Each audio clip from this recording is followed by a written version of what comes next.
নেপাল বলতেই চোখে ভেসে ওঠে কাঠমান্ডু, লুম্বিনী কিংবা পোখরার ছবি।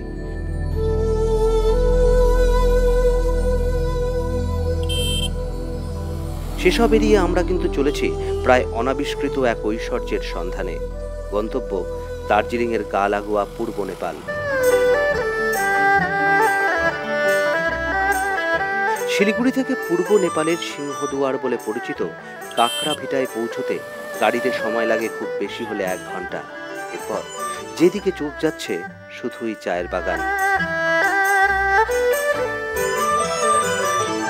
বাগিচা শিল্প বিস্তৃত হওয়ার সঙ্গে সঙ্গে পূর্ব নেপালে ডালপালা মেলতে শুরু করেছে চা নির্ভর পর্যটন, tea tourism. Nature, culture, agriculture, adventure and infrastructure. We are working in this field.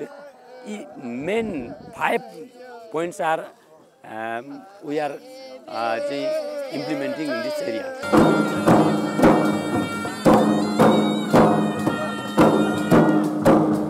প্রেমিকার মতো কোমল হাত যেন ছুঁয়ে যায় মেঘ, বিবশ প্রজাপতির ডানায় থমকে থাকে সময়। এটা ইলম জেলার লাভদারা চা বাগান। নামের সঙ্গে মিলিয়ে বাগানের চূড়োয় যে ভিউ পয়েন্ট, তাও যেন ভালোবাসাবাসীর স্বর্গ।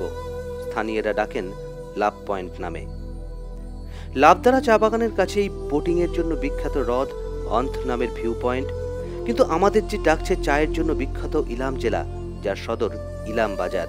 কাঁকড়াভিটা থেকে দূরত্ব 88 কিলোমিটার, গাড়ি ভাড়া 2,500 থেকে 3,000 টাকার মধ্যে। রয়েছে নানান মানের অগুন্তি হোটেল। ইলাম বাজার এমন এক শহর যা কিনা নম্র, ছিমছাম এবং পিকচার পোস্টকার্ডের মতো উজ্জ্বল, যার প্রাচীন চা বাগানে কৌলিন্যের গন্ধ। আর রয়েছে বিরল ঝাউয়ের দেওয়াল দিয়ে ঘেরা টলটলে জলের হ্রদ মায় পুকুরে।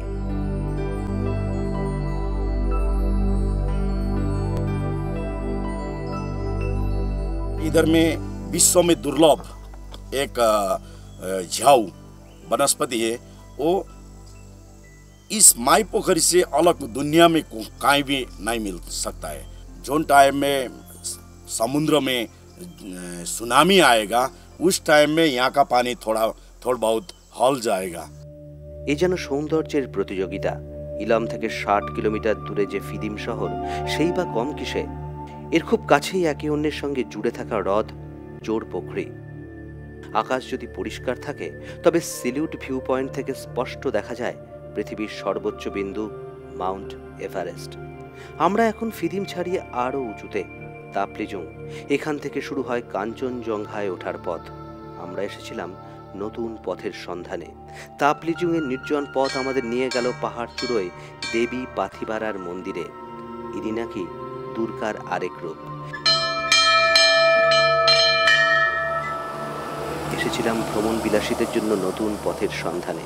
সে কাজ শেষ, এবার ফেরার পালা। তাপলিজুং, ফিদিম, ইলমের মতো শহরগুলো পেছনে সরে যাচ্ছে দ্রুত। কিন্তু আমি কি ফিরছি? সত্যি ফিরছি? হৃদয় যে জিতে নেয়, তার কাছ থেকে কি ফেরা যায়? Bureau report, আনন্দবাজার.com।